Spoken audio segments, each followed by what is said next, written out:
We're officially in the month of August, 1 month away from the NFL regular season. And this is our first part of 8 division preview and predictions. So stay tuned for our standings at the end as well. But we're starting off with the AFC East.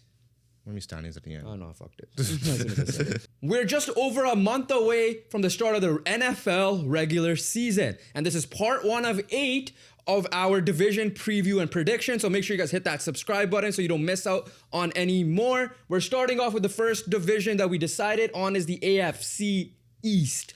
At number 4, I have the New York Jets at a 6-11 record. The number one reason why, in my opinion, out of all the division rivals, they have the least trustworthy quarterback.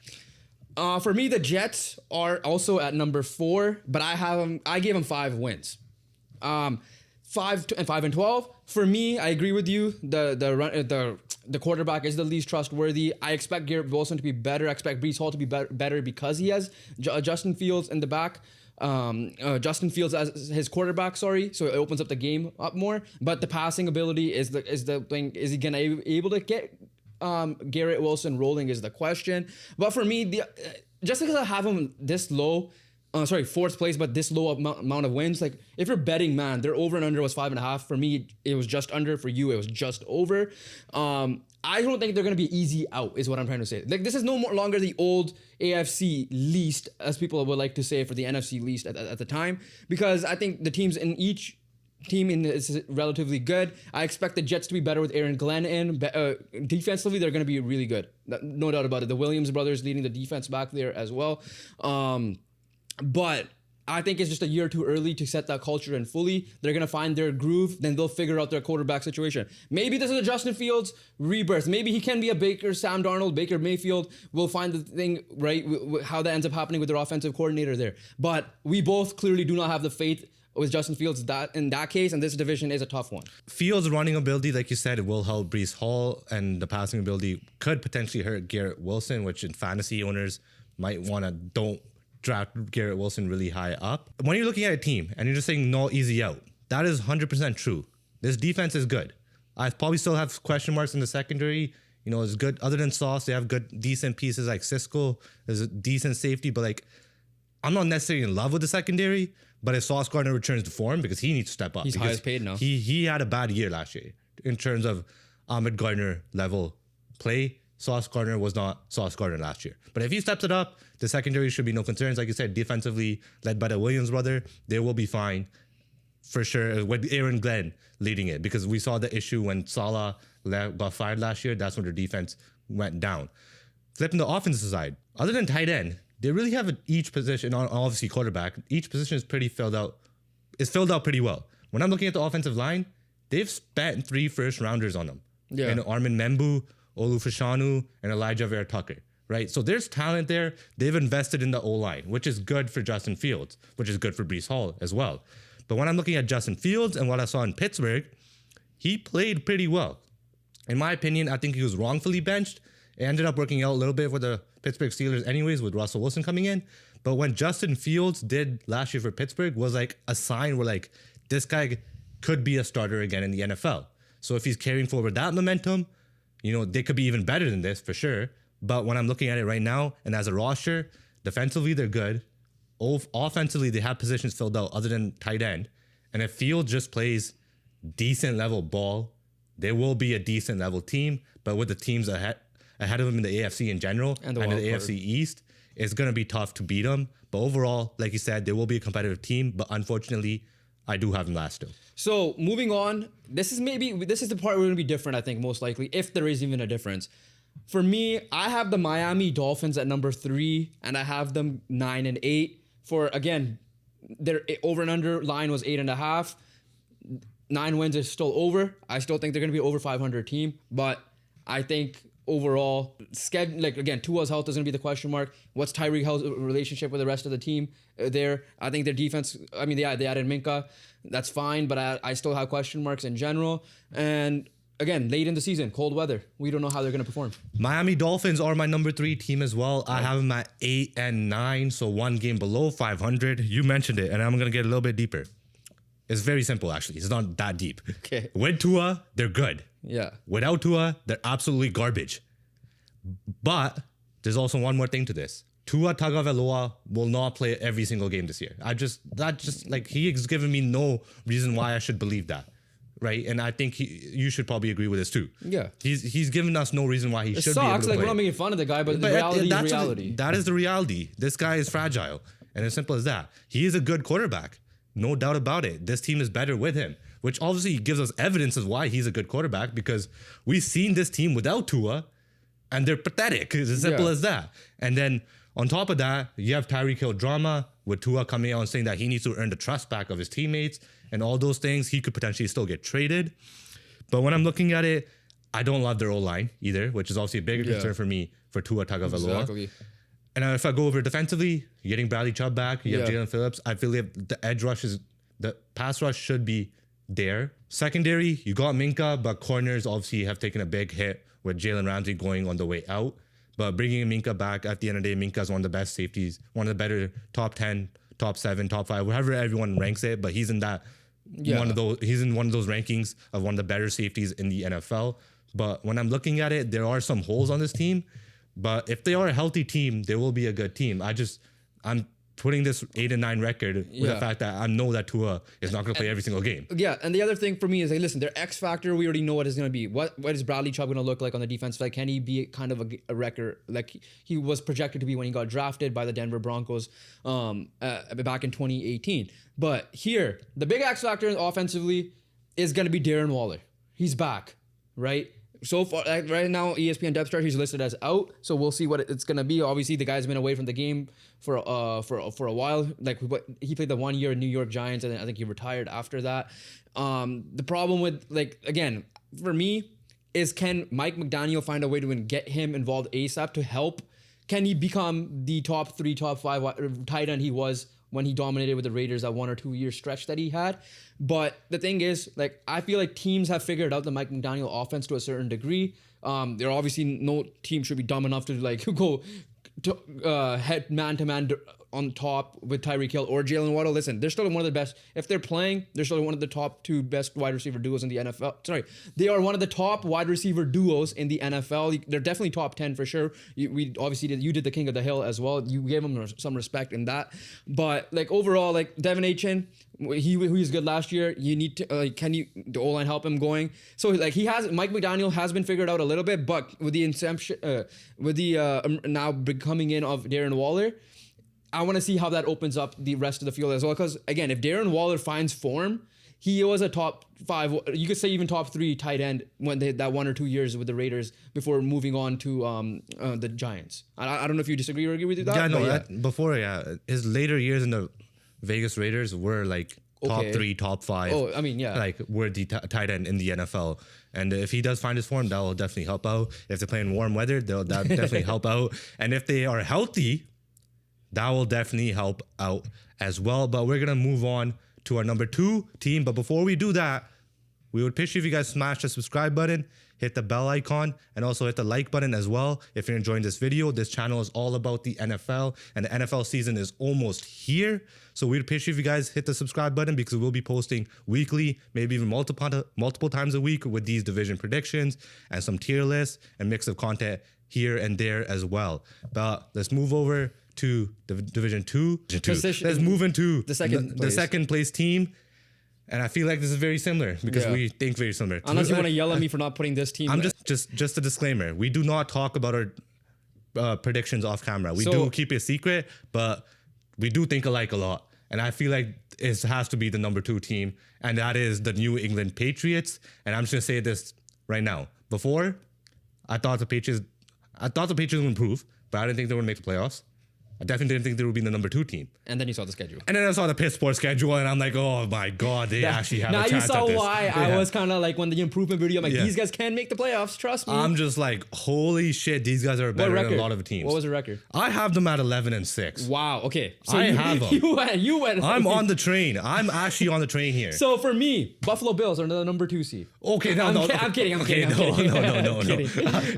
I'm kidding. I'm gonna push the brakes. I just wanted to see the reaction. I was ready. I was ready to rip into you. I have the New England Patriots. For me, they have 10. I give them 10 wins, so 10-7. Yeah, you said. I mean, you said it there best, right? The schedule for me was relatively easy. Even then, I was kind of harsh. I could have maybe picked.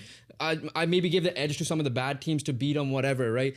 This is the year where I said they'll split with the Buffalo Bills. Right when we get to the Buffalo Bills, that's one of my Buffalo Bill losses as well. When I did, I feel like Drake May is going to take a step, like we mentioned in that on that video. Josh McDaniels is there right now. We'll see what Stephon Diggs is going to look like post injury. He had a decent camp from what I've seen so far, but we'll see how that ends up happening. The question, like they drafted the O-line, right? Like what was his name again? Will Campbell. Will Campbell. And with the free agency movements, they've vastly improved that O-line there. And then only concern offensively I have is wide receiver, but at the end of the day, getting Diggs will help that. Yeah, and then that's a team where I'm like, yo, Terry McLaurin, like who requested a trade, right? Like again, I don't think he's getting traded, just to make that clear. But if he were, I'm like, New England, I'm calling you up, right? Like at least get another guy in there. But yeah, like this team is primed to take a jump. We saw what Josh McDaniels did with Mac Jones in his rookie year and how he got elevated to the playoffs.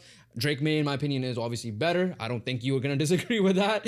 And on top of that, Mike Vrabel was the biggest addition to this team. He knows what Foxborough is like as a player. He knows what it's like to win Super Bowls. He knows what the culture is there like. He did that with Tennessee as a head coach. I think he should not have been fired by Tennessee at the time. I think the Patriots made a mistake of not bringing in Mike Vrabel last year and promoting Gerard Mayo.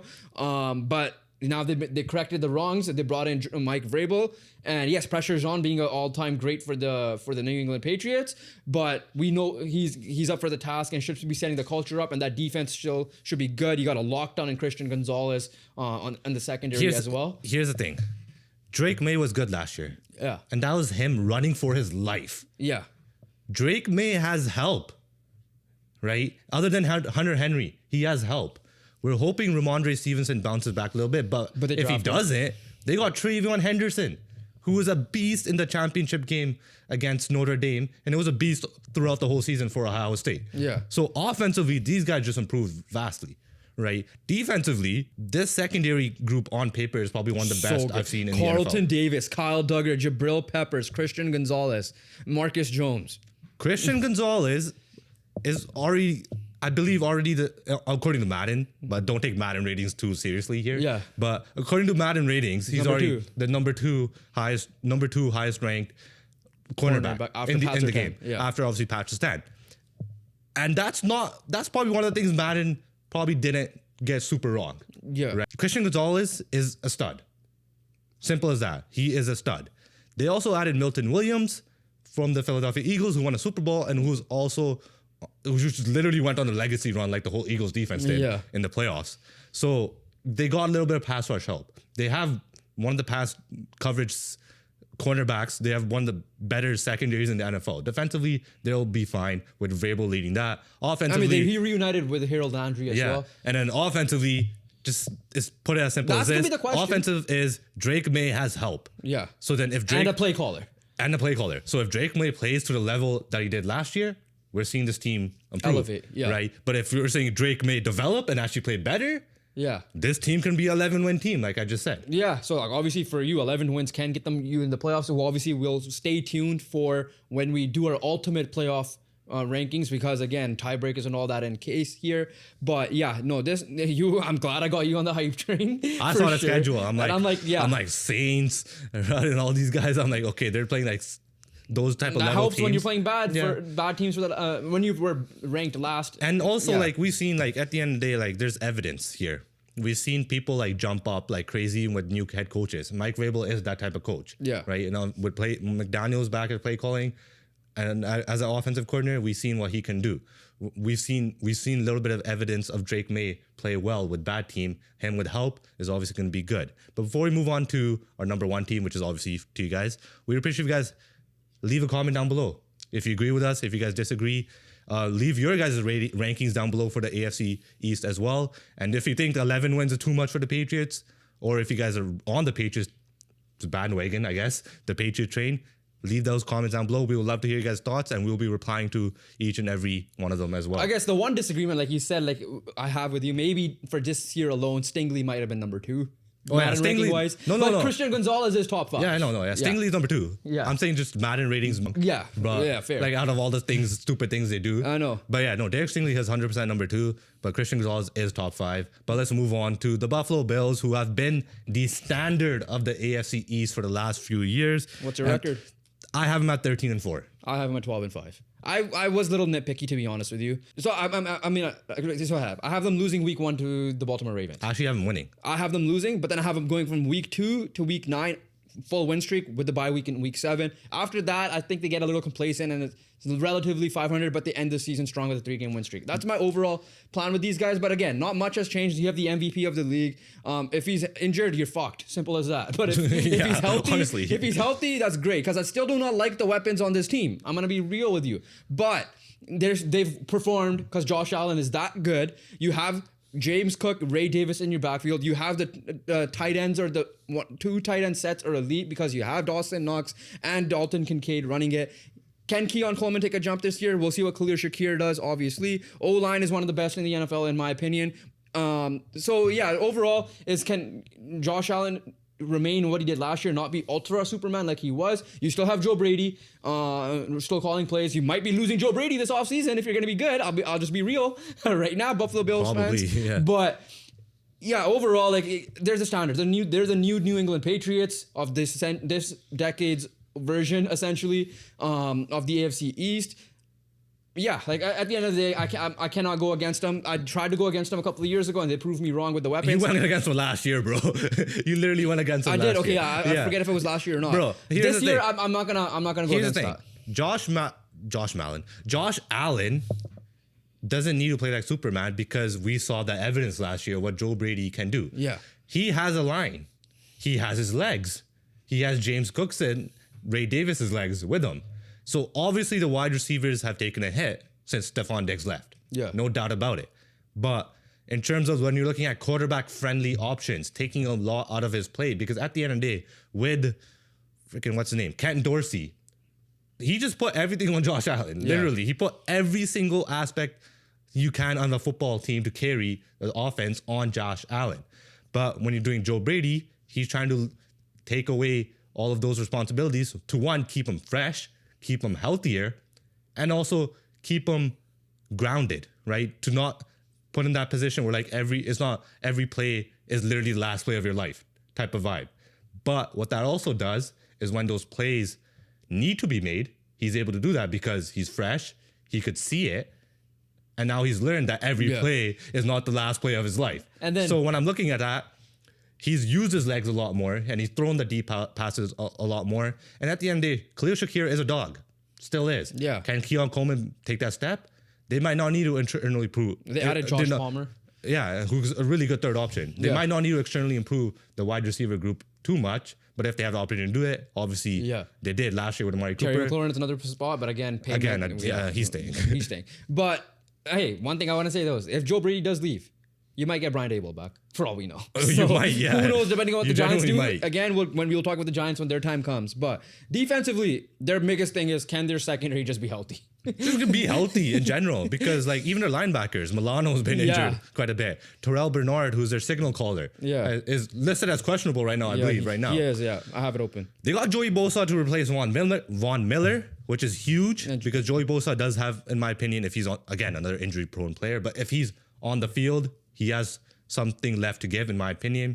Ed Oliver, Daquan Jones in the middle, and you have obviously Greg Rousseau, who's been a good edge rusher himself. Secondary-wise, they drafted Maxwell Hairston, so I guess that is the replacement for Rasul Douglas.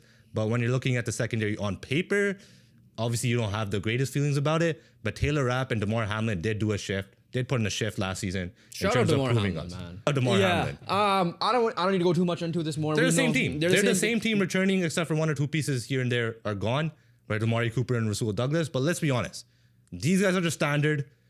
They've done it. They've defended the AFC East many times before. It's gonna be tougher this year with the Patriots, in my opinion, obviously being in there. The Jets not being too bad.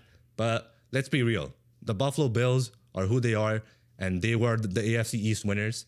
And they are going to make the playoffs, and they are going to have a deep playoff run.